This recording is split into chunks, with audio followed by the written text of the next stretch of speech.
Morning students, कैसे हैं आप सब। उम्मीद करती हूँ आप लोग अच्छे होंगे। बेटा, जैसा कि आप सब जानते हैं, कल आपका 10th क्लास का बोर्ड का पेपर है, सेकेंड टर्म का, है ना, उर्दू का। तो आज हम उसी के ही बारे में डिस्कशन करेंगे कि हमें कैसे पेपर को सॉल्व करना है, किस तरह से हमें आंसर्स लिखने हैं और कौन से क्वेश्चन ऐसे हैं जो इम्पॉर्टेंट हो सकते हैं, जो पूछे जा सकते हैं, है ना। पेपर का पैटर्न कैसे रहेगा, आपको आंसर किस तरह से सॉल्व करने हैं, वो सारी चीज़ें हम लोग डिस्कस करेंगे। तो चलिए सबसे पहले हम ये बताते हैं आपको कि आप आंसर लिखेंगे कैसे, ठीक है, और उसके बाद सारे इंपॉर्टेंट क्वेश्चंस को हम डिस्कस करेंगे। चलिए तो देखते हैं।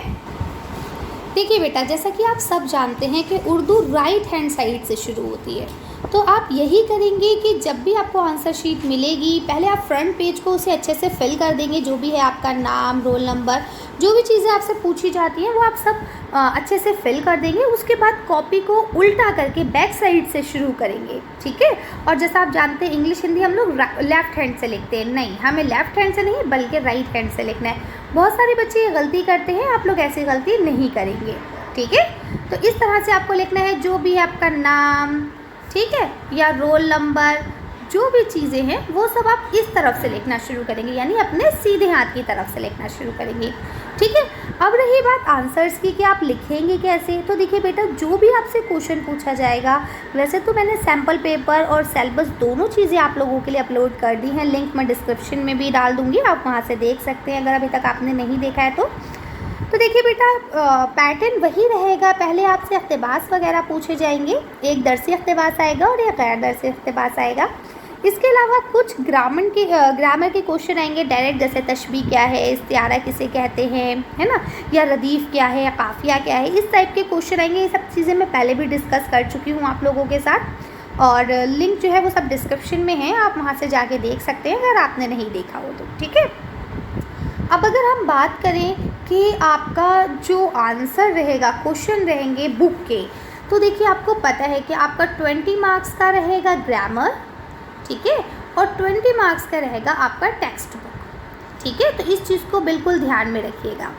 तो अब क्या होता है, जैसा हमने सैम्पल पेपर बनाया था तो उसमें हमने देखा था कि किस तरह से 2 बार आपके क्वेश्चन पूछे गए, एक 2-2 नंबर के भी पूछे गए हैं और 3-3 नंबर के भी पूछे गए हैं, ठीक है। तो आप लोगों ने अच्छे से करेंगे, एक लाइन से करना शुरू करेंगे, डरने की, घबराने की कोई ज़रूरत नहीं है, ठीक। अगर आपने चैप्टर्स को एक बार देख भी लिया है ना वीडियो में, तो कोई भी ऐसा क्वेश्चन नहीं होगा जो आपको छोड़ना पड़े, ठीक है। तो आप लोग एक बार चैप्टर नंबर 12 से, है ना, कहाँ से, चैप्टर नंबर 12 से लेके आपके चैप्टर नंबर 22 तक आ रहे हैं, ठीक है। तो आप इसे कर लेंगे, ठीक। शायद आदमी की कहानी है चैप्टर नंबर 12 और लास्ट 22 जो है वो आपका कदम बढ़ाओ दोस्तों है, वहाँ तक आपके आ रहे हैं। तो ये सारी वीडियोस एक्सप्लेनेशन के साथ, आंसर्स के साथ सब अपलोड है, तो आप वहाँ से देख सकते हैं। अब भी अगर आपकी कोई क्वेश्चन है, कोई क्वेरी है, तो आप लोग कमेंट कर सकते हैं। ये वीडियो दरअसल मैंने इसीलिए बनाई है कि आप लोगों के बहुत ज़्यादा कमेंट्स आ रहे थे कि मैम आंसर हमें कहाँ से लिखना है, बुक जो हमारी आंसर शीट होगी उसमें हमें शुरुआत कैसे करनी है, किस तरह से हमें लिखना है। तो उम्मीद करती हूँ आपके जितने क्वेश्चन हैं, जो भी डाउट्स हैं, वो सब क्लियर हो गए होंगे। अगर अब भी कोई डाउट है तो आप लोग मुझे कमेंट कर सकते हैं। चलिए अब हम लोग कुछ इंपॉर्टेंट क्वेश्चंस हैं उनको देख लेते हैं। देखिए, अब जैसे सबसे पहला आपका चैप्टर नंबर 12 है जिसका नाम है आदमी की कहानी, है ना। तो अब देखिए उसमें ना आपको कुछ सवाल जवाब दिए गए। एक चीज़ दिमाग में रखिएगा, आपका उर्दू में कोई भी क्वेश्चन बुक के मतलब सबक के अंदर से नहीं पूछा जाता है। जो आपके यहाँ पे टेक्स्ट बुक क्वेश्चन होते हैं ना, सारे क्वेश्चन वहीं से आते हैं, कोई भी क्वेश्चन आपका आउट ऑफ सिलेबस नहीं आता है, ठीक है। अच्छा, आप लोगों में से किसी बच्चों 2-3 बच्चों का सवाल ये भी था कि मैम दरख्वास्त या फिर ऐसे वगैरह आएंगे या नहीं आएंगे।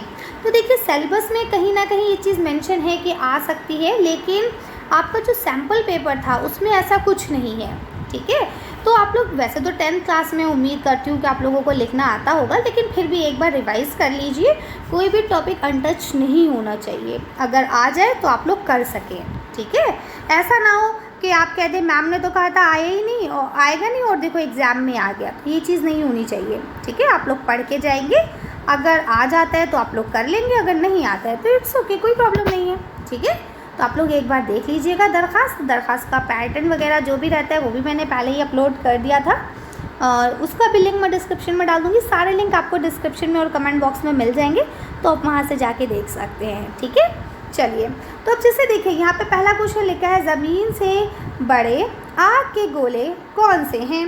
ठीक है, तो अब ये क्वेश्चन आ भी सकता है नहीं, लेकिन यहाँ पे जो एक क्वेश्चन है मैं आपको दिखाती हूँ, ये वाला इम्पॉर्टेंट है। ये वाले 2 क्वेश्चंस जनरली पूछ लिए जाते हैं।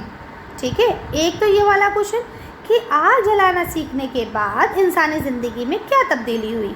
ठीक है, ये क्वेश्चन आ जाते। देखिए कुछ क्वेश्चंस ऐसे होते हैं जो हम अपने प्रीवियस क्वेश्चन पेपर और अपनी नॉलेज के हिसाब से आपको बताते हैं, अपने एक्सपीरियंस के हिसाब से आपको बताते हैं, है ना। वैसे तो मैं आपसे यही कहूँगी कि जितने भी क्वेश्चंस हैं सबको आप लिख के याद करें ताकि स्पेलिंग्स मिस्टेक ना हो, लेकिन फिर भी कुछ क्वेश्चन इंपॉर्टेंट रहते हैं जो अक्सर बेशतर पूछे जाते हैं, रिपीट होते हैं। ठीक है, तो आग जलाना सीखने के बाद इंसान की ज़िंदगी में क्या तब्दीली हुई, तो इस क्वेश्चन को आप लोग अच्छे से कर लेंगे। ठीक है, इसके अलावा यहाँ लिखा है ज़मीन के बर्फस्तान बन जाने के बाद, यानी कि जब ज़मीन पूरी तरह से बर्फ़ बन गई थी, आइस एज आ गया था, है ना, तो क्या हुआ, उसके बाद जानवरों का क्या हाल हुआ आइस एज के बाद। अब आइस एज के ऊपर तो बहुत सारी मूवीज़ वगैरह बनी हैं, है ना। खैर, तो आप ये 2 क्वेश्चंस देख लेंगे, ये इम्पॉर्टेंट है। ठीक है, चलिए नेक्स्ट चैप्टर पे चलते हैं। तो देखिए बच्चों, ये आपका चैप्टर नंबर 13 है। ठीक है, ये आपकी गज़ल है। क्या है, गज़ल। ठीक है, तो इसको किसने लिखा है, मिर्ज़ा गालिब ने लिखा है। तो अब देखिए इसमें आपके शायर से रिलेटेड जो सवाल आ रहे हैं, आप में से किसी ने पूछा था कि मैम शायर से रिलेटेड, अदीब से रिलेटेड कोई सवाल आएगा या नहीं आएगा। तो देखिए बेटा, जैसा कि सैम्पल पेपर में दिया गया है कि आपसे पूछ लिया जाता है कि ये शायर है, इसका पूरा नाम क्या है ना, या इसकी पैदाइश कहाँ हुई। वैसे इस बार सन जो है वो नहीं पूछे गए हैं कि किस सन में हुई, लेकिन कहाँ हुई, इसका असली नाम क्या था, या अगर उसने कोई किताबें लिखी हैं, है ना, तो उस किताब का क्या नाम है। तो इस तरह के ही क्वेश्चन आपसे पूछे जा रहे हैं इस बार। बाकी आप लोग जो भी आपके शायर हों, अदीब हों, उनको एक नज़र देख लेंगे। अब जैसे ये वाली आपकी गज़ल है, ये चैप्टर नंबर 13 है। कोई उम्मीद भर नहीं आती, कोई सूरत नज़र नहीं आती, है ना, ये पूरी गज़ल है आपकी। तो इसमें यहाँ पे आपको 3-4 सवाल दिए गए, 3 सवाल हैं। देखिए इसमें जो सबसे इम्पॉर्टेंट क्वेश्चन रहता है, जो अक्सर रिपीट होता है, वो एक तो ये वाला रहता है कि दूसरे शेर का मफ़हूम बयान कीजिए कि दूसरा शेर क्या मफ़हूम है। अब यहाँ पे आपको दूसरा शेर ऐसे तो याद रहेगा नहीं, तो ऊपर यहाँ पे शेर लिख देते हैं। ठीक है, और एक सबसे इम्पॉर्टेंट क्वेश्चन कि काबे जाने से शायर को शर्म क्यों आ रही है, उसके शर्म आने का क्या रीज़न है। ठीक है, तो इस तरह से ये जो छोटे छोटे क्वेश्चंस होते हैं जो अक्सर रिपीट होते हैं, उनको एक बार देख लेंगे। चलिए अब हम लोग 14 चैप्टर पे चलते हैं।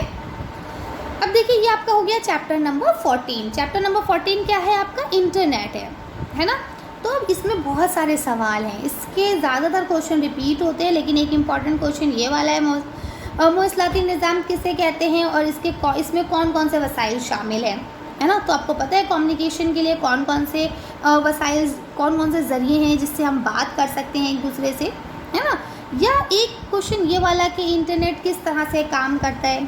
अच्छा बेटा, क्योंकि आप लोगों की बहुत ज़्यादा क्लासेस नहीं लगी हैं, है ना, पढ़ाई नहीं हो पाई है, तो इस बार आपसे जो है ना ऐसे क्वेश्चन पूछे जाएंगे जो आपकी अपनी नॉलेज के ऊपर बेस्ड हो। जैसे कि अब आपसे पूछा जा सकता है, देखिए यहाँ जितने क्वेश्चन हैं कोई भी पूछे जा सकते हैं। मैं ये नहीं कहूँगी कि ये क्वेश्चन बिल्कुल नहीं आएंगे, सिरे से ही खारिज कर दीजिए, ऐसा नहीं है।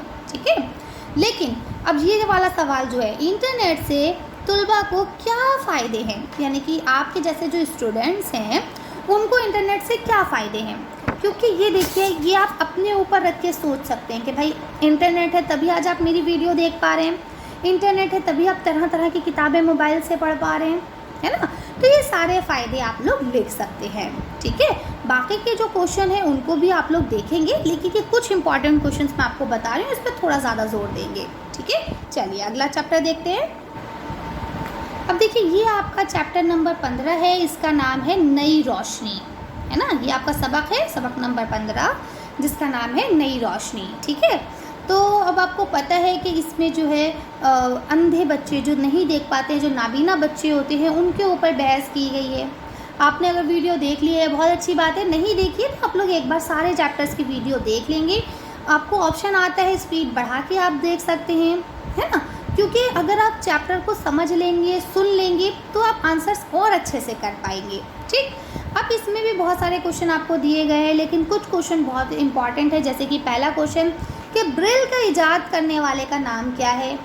तो ब्रिल क्या है? ब्रिल एक लिपि है, ठीक है। तो ब्रिल को इजाद करने वाले का क्या नाम है? लुई ब्रिल, है ना। कहाँ के थे ये? फ्रांस के थे। इसके अलावा एक इसमें जो इम्पॉर्टेंट क्वेश्चन है वो ये है कि लोग सफ़ेद छड़ी क्यों रखते हैं, ठीक है। तो आपको पता है सफ़ेद छड़ी जो है वो नाबीनाओं की पहचान है। जो इंसान नाबीना होता है वो अपने साथ सफ़ेद छड़ी रखता है और लोग देख के पहचान जाते हैं कि ये नाबीना है, ठीक है। ज़रूरत पड़ने पर फिर लोग उसकी मदद कर देते हैं, ठीक। इसके बाद एक इम्पॉर्टेंट क्वेश्चन जो आपकी नॉलेज के ऊपर बेस्ड है वो ये कि आँखों की हिफाजत के लिए हमें क्या करना चाहिए, ठीक है। तो देखिए यहाँ पे लिखा है अपनी आँखों की हिफाजत करना चाहिए। ऐसे गिल्ली डंडा, पटाखों या नोकीली कोई चीज़ से नहीं खेलना चाहिए, है ना। साफ़ पानी से आँखों को धोते रहना चाहिए दिन में 3-4 बार। रुमाल या अच्छे कपड़ों से उसे पोंछना चाहिए। वर्जिश करना चाहिए आँखों की। या फिर जो विटामिन जिसमें ज़्यादा हो, खट्टे रसीले जो फल होते हैं जैसे संतरा वगैरह, इनको खाना चाहिए। इससे आपकी आँखों की जो है वो हिफाजत होती है, ठीक है। तो इस तरह से आप इसे कर सकते हैं। चलिए अब हम लोग चैप्टर 16 को देखते हैं। देखिए बच्चों, चैप्टर नंबर 16 जो है ये आपकी एक नज़्म है जिसका नाम है पहाड़ और गिलहरी, है ना। चैप्टर 16 नज़्म है। क्या नाम है इसका? पहाड़ और गिलहरी। इसको किसने लिखा है? अल्लामा इकबाल ने लिखा है, ठीक है। इससे पहले का जो इंटरनेट था या फिर जो रोशनी था उसके अदीब नहीं दिए गए हैं। ये दोनों माखुज़ हैं, यानी कि कहीं और से लिए गए हैं, ठीक है। तो अब आप इकबाल के बारे में देख लेंगे कि अल्लामा इकबाल कौन थे, उनकी शायरी कैसी थी, कहाँ पैदा हुए, है ना। उन्होंने कौन कौन सी किताबें लिखी, उनकी कितनी कुलियात हैं, कौन कौन सी कुलियात का क्या नाम है ना। उनकी 4 कुलियात है। तो जो भी है उस तरह से आप उसे एक बार लर्न कर लेंगे जितना भी आपकी किताब में मौजूद है, ठीक है। उससे ज़्यादा आपको पढ़ने की ज़रूरत नहीं है। जो भी क्वेश्चन रहेंगे वो आपके बुक से रहेंगे, बुक के बाहर से कोई क्वेश्चन नहीं आएंगे, ठीक है। चलिए तो अब देखिए यहाँ पे आपको सवाल दिए गए हैं। जैसे पहाड़ ने गिलहरी से डूब मरने को क्यों कहा, तो ये एक इम्पॉर्टेंट क्वेश्चन है, कई बार रिपीट हुआ है।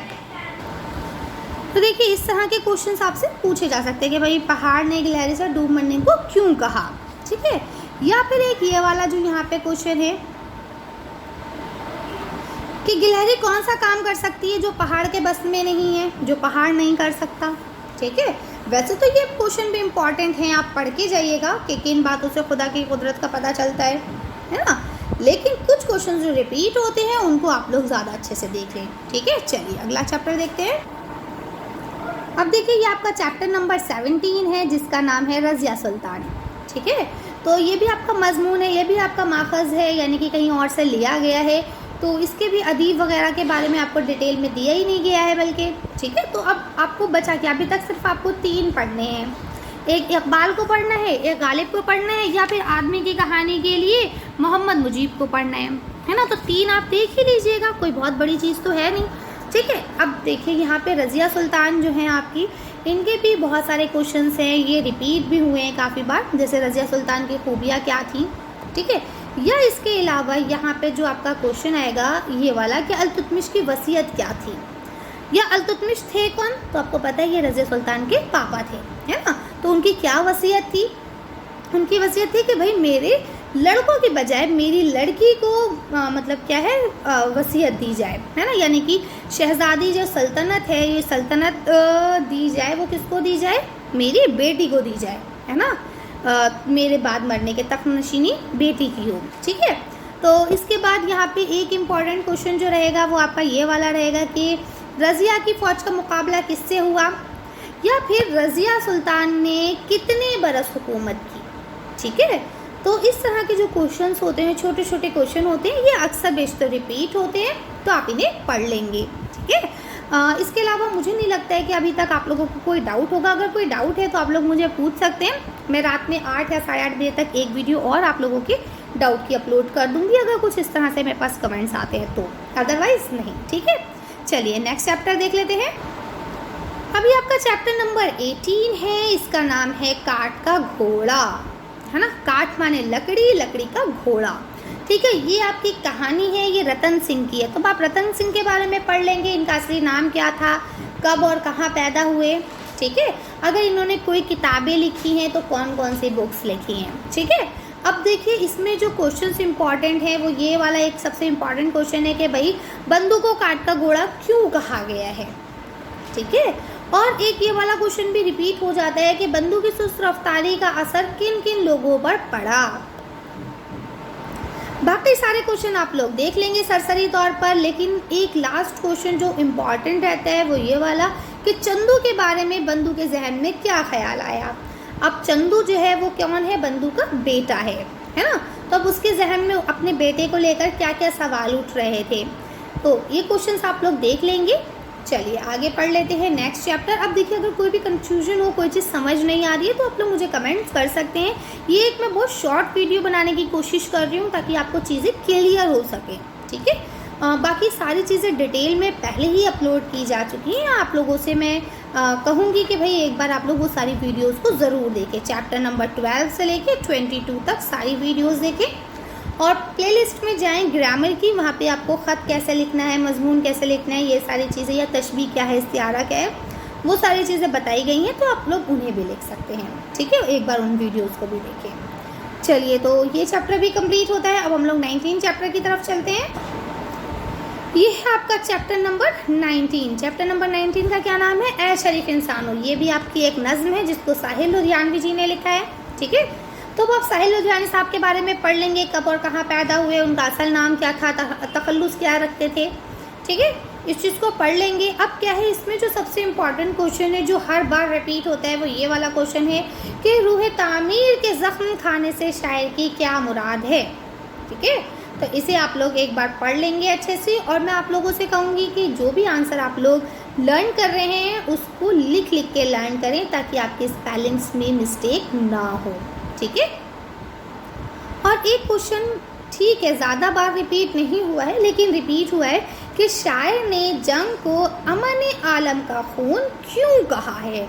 यानी जब जंग होती है दुनिया में तो आलम यानी पूरी दुनिया का अमन माने सुकून चैन वो क्यों छिन जाता है, उसका खून क्यों हो जाता है। तो जाहिर सी बात है जब जंग होगी तो प्यार मोहब्बत से तो जंग होगी नहीं, है ना। लड़ाई होगी, डंडा लाठी गन तलवारें बम यही सब चीज़ें इस्तेमाल होंगी, तो क्या होगा, क्या घर में या मोहल्ले में या देश में सुकून बचेगा, कहीं नहीं बचेगा, है ना। तो इस चीज़ को आप लोग देख लेंगे, पढ़ लेंगे। चलिए नेक्स्ट चैप्टर देखते हैं। अभी आपका चैप्टर नंबर 20 है जिसका नाम है अवंती। ये भी आपकी जापानी कहानी का तर्जुमा है और इसके भी कोई राइटर या अदीब के बारे में नहीं लिखा है, ठीक है। तो अब आपको पता है कि अवंती ने ज़मीन का मरकज़ कहाँ बताया, ये तो आपको पता है कि उससे सवाल पूछे गए थे 3, ये उन 3 सवालों के जवाब है। लेकिन जो एक क्वेश्चन इम्पॉर्टेंट है और कई बार रिपीट होता है वो ये वाला सराय वाले और मज़दूर में क्या झगड़ा था, है ना, किस बात को लेकर झगड़ा हुआ दोनों में, ठीक है। और उसी से रिलेटेड ये क्वेश्चन कि भाई अवंती ने उस झगड़े का निपटारा कैसे किया, क्या दलील दी उसने उस झगड़े को निपटाने के लिए, ठीक है। तो इसको आप लोग एक बार पढ़ लीजिए, देख लीजिए। वैसे जितने भी यहाँ पे हैं जो चैप्टर जितने भी बुक में क्वेश्चंस हैं वो सारे यहाँ आपको दिए गए हैं, पढ़ सारे लें, लेकिन जो क्वेश्चन मैं बता रही हूँ उनको थोड़ा सा ज़्यादा जोर दे के पढ़ें, ठीक है। इसके बाद कल आपका एग्ज़ाम हो जाएगा तो फिर मैं आपको आंसर शीट भी डिस्कस कर लूँगी कि आपका पेपर कैसा आया था और क्या रहा, ठीक है। तो कल एग्ज़ाम आपका 12:30 छूट जाएगा, 3 बजे तक मैं आप लोगों को अपलोड कर दूँगी आंसर, पेपर को डिस्कस कर लूँगी आप लोगों के साथ, ठीक है। चलिए आगे पढ़ते हैं। अब देखिए ये आपका चैप्टर नंबर 21 है जिसका नाम है कारतूस, ठीक है।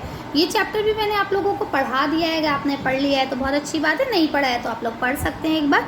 ये एक ड्रामा है जिसको हबीब तनवीर ने लिखा है, तो आप हबीब तनवीर साहब के बारे में भी पढ़ लेंगे, कौन थे, कहाँ पैदा हुए, है ना, और कौन कौन से इन्होंने ड्रामे लिखे, ठीक। और ये चीज़ें आप पढ़ लेंगे। इसके बाद ये इनका जो कारतूस ड्रामा है ये बहुत इंटरेस्टिंग ड्रामा है। इसके जितने क्वेश्चन हैं ज़्यादातर सारे ही इम्पॉर्टेंट है, लेकिन क्या है कि लिमिट होती है, एक ही आध क्वेश्चन हर चैप्टर से लिया जाता है।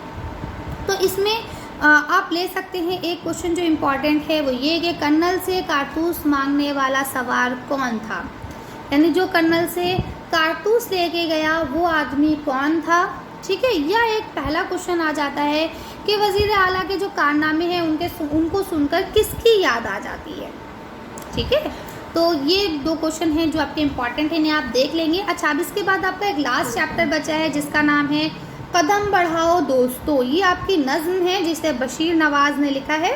ठीक है, तो बशीर नवाज़ की जो आपकी नज़्म है इसे आप लोग देख लेंगे, ये भी अपलोड की जा चुकी है।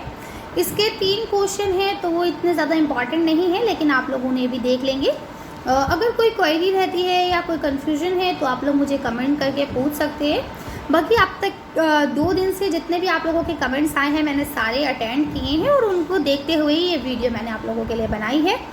तो उम्मीद करती हूँ वीडियो आप लोगों के काम आएगी, आप लोगों को अच्छी लगेगी। अगर पसंद आए, अच्छी लगे तो आप लोग अपने फ्रेंड्स के साथ भी जल्दी से जल्दी शेयर कर दीजिए ताकि कल का पेपर उन लोगों का भी बहुत अच्छा जाए। ठीक है, वीडियो पसंद आई हो तो इसे लाइक और शेयर करें। अगर चैनल को सब्सक्राइब नहीं किया है तो चैनल को सब्सक्राइब कर ले। Thank you for watching.